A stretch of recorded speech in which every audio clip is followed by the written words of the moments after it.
Oh, vlog. What's up? Hi. Doon tayo, doon tayo. Oh.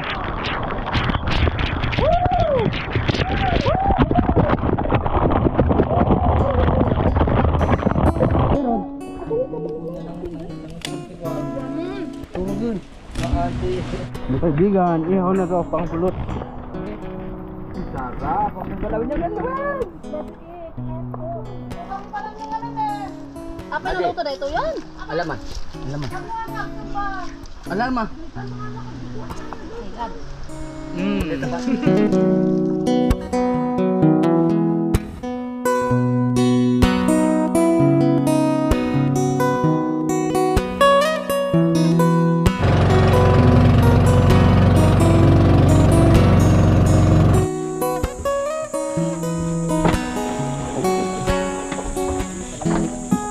Tingnan nyo yung lagay ng pan dito guys, ng alon, parang live river, sobrang lakas.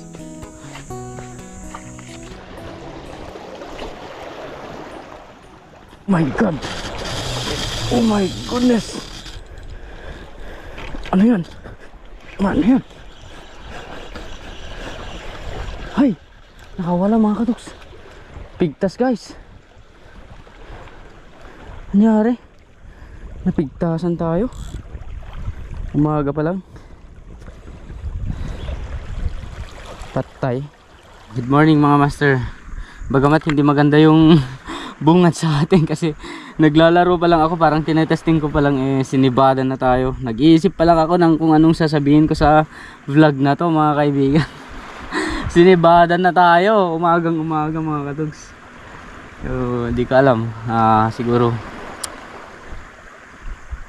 malaki nga talaga yun siguro mga katuks.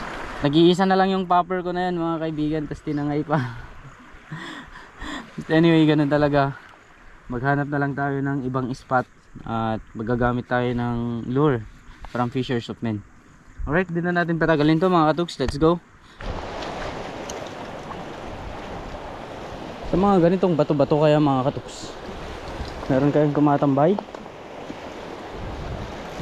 subukan natin dyan.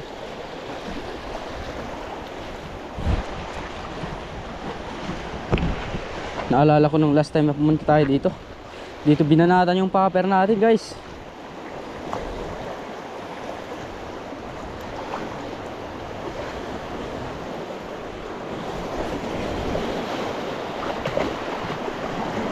Mga grouper sana, mga peacock grouper.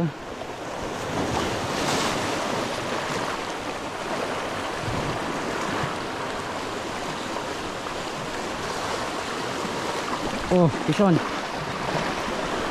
Oh. Ay, surge thrust pala mga katuks. Yan oh.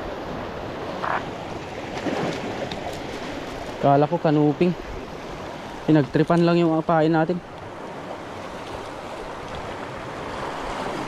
Tumigil ka ah.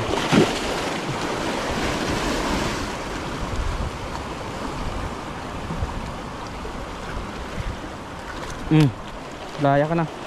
May trabali sa harap mga katuks. Bluefin. May bluefin dyan sa harap. Isa pa.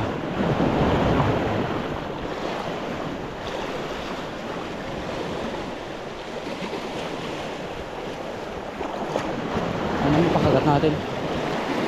Ayun, ang dami nila mga katuks. Ang dami nila guys.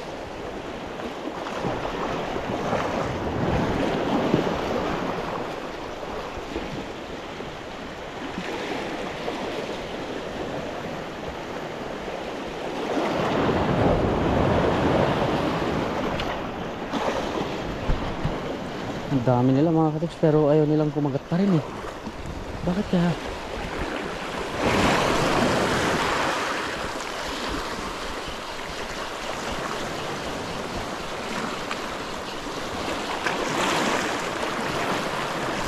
Fish on. Surge thrust na naman yata to.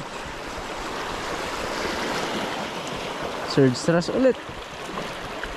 Pangalawang surge thrust ngayong araw.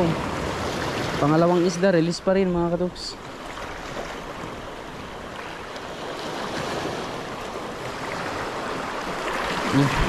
Palitan mo ng bluefin. Pangatlong isda ngayong araw mga katuks. Release pa rin, pangatlong isda na to. Huwag kang gagalaw para makatakas ka na ha. Oh! Excited! Oh, grouper guys. Doon ka sa gilid. Pangatlong isda na yun. Release pa rin.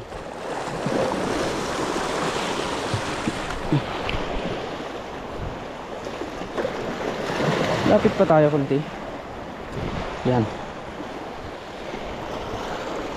Hagis.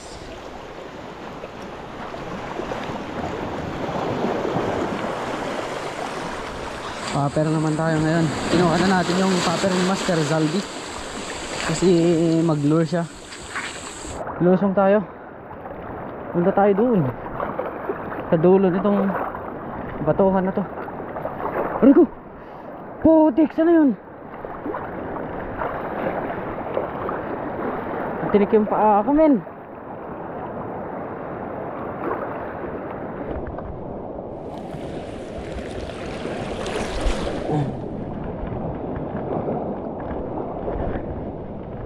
Yun, may napakagat tayo mga katuks. Uy, suliksik sa bato men.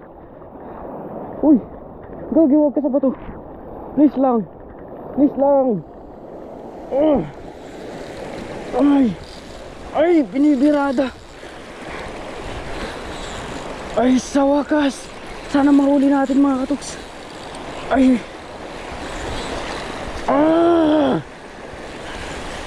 Biradahin. Putiks talaga. Putiks talaga. Putiks. Putiks talaga.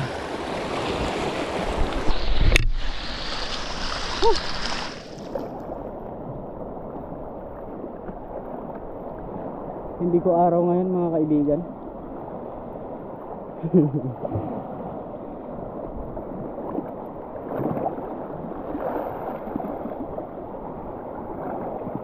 Sayang. Sayang, sayang, sayang. Dalawang beses na ngayong umaga mga katuks. Harap kasi natin yung bato na yan oh. Diyan na iniikot guys. Hindi pwedeng tatalon ako dito para papunta dun kasi palabas yung agos niya eh. Nahirapan na nga akong pumunta dito kanina. Ganun talaga. Anyway, last day na natin to mga katuks. Okay na yung huli natin.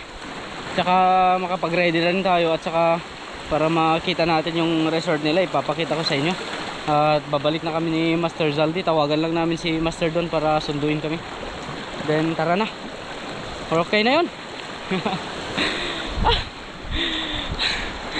Hoy, ganun talaga mga katuks. Alright.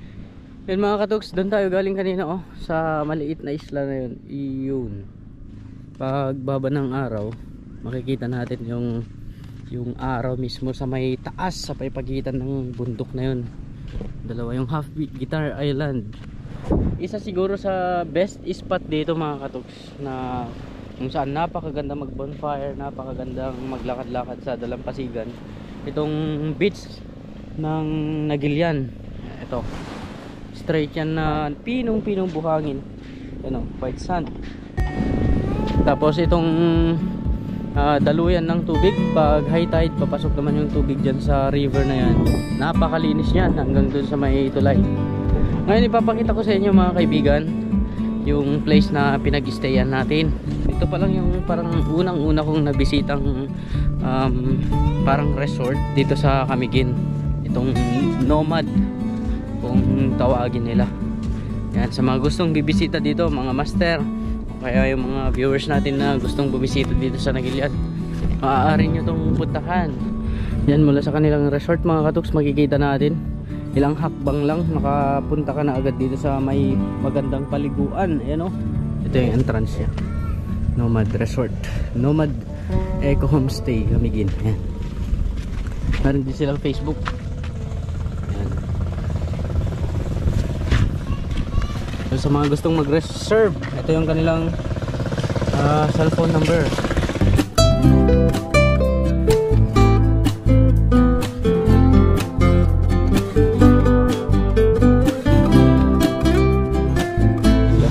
May mga bisita kasi sila dito, pero sakalingin din natin mabulabog.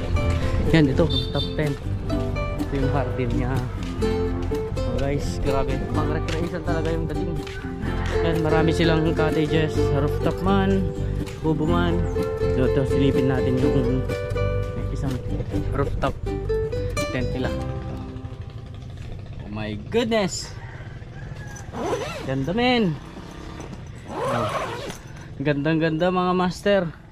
Kasi kung balak nyo mag fishing, mag overnight fishing dito, pwede kayong tumuloy dito kung wala kayong kakilalang matuluyan.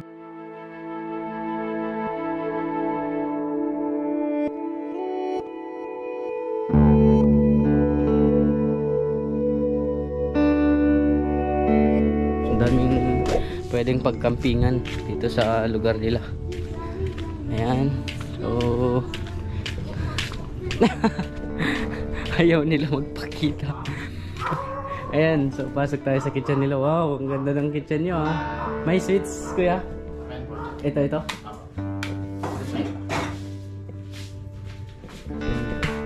Bali sila yung nagke-caretaker sa pan na ito mga katok. Sila na rin yung owner. Ayan sila kuya.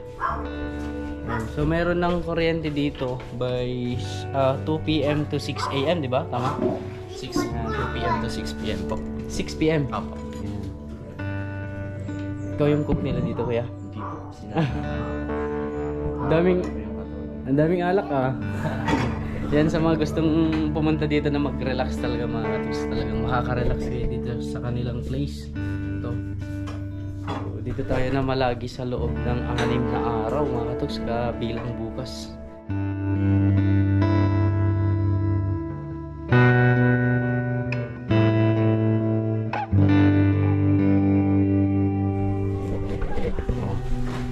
See? Yan.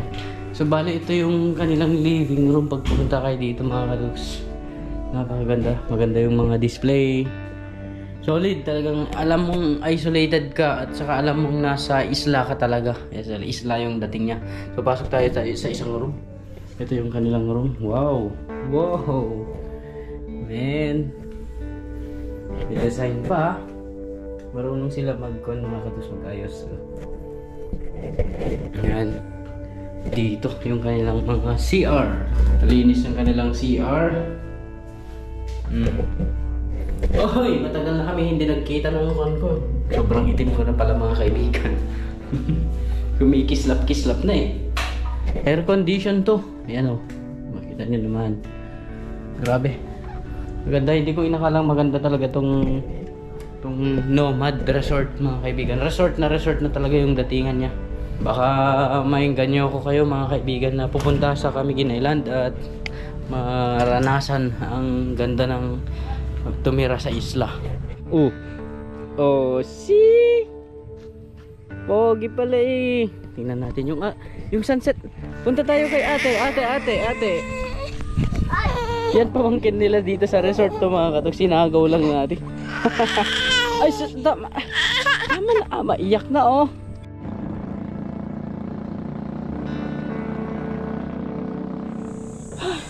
So, good morning mga katuks. It's day 6. Pauwi na tayo ngayon. Buyers. Bye.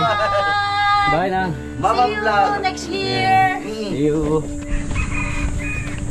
And yes mga katuks, ngayong araw ay iuwi na tayo sa Santa Ana, Cagayan. So, tapos na ang fishing adventure natin sa wakas dito sa Camiguin. Mga katuks, ayan, finally dumating na ang araw na kung saan luluwas na tayo pabalik. Iwan na natin ang Camiguin muna pansamantala. Babalikan natin soon ulit. Ewan ko kung kailan mga katuks. Ayan, so maraming salamat. Hanggang dito na lang tong series ng adventure na to. Malayo-layo pa yung biyahe natin. Siguro mga 5 oras. Papunta ka pa rin Cagayan. Maraming salamat sa mga nag-accommodate sa atin. First and foremost, yung Javier family. Yan sila Master Don Sparrow. At yan sa lahat ng mga taong pumunta, sa lahat ng mga tumulong sa amin, sa mga nakasama namin sa fishing adventure. Maraming salamat yan sa mga lugar na pinuntahan natin. Hanggang dito na lang mga katuks. And a fish away. Hope to see you soon again, Kamigin. Yeah. Woo. Bye bye. Fist bump.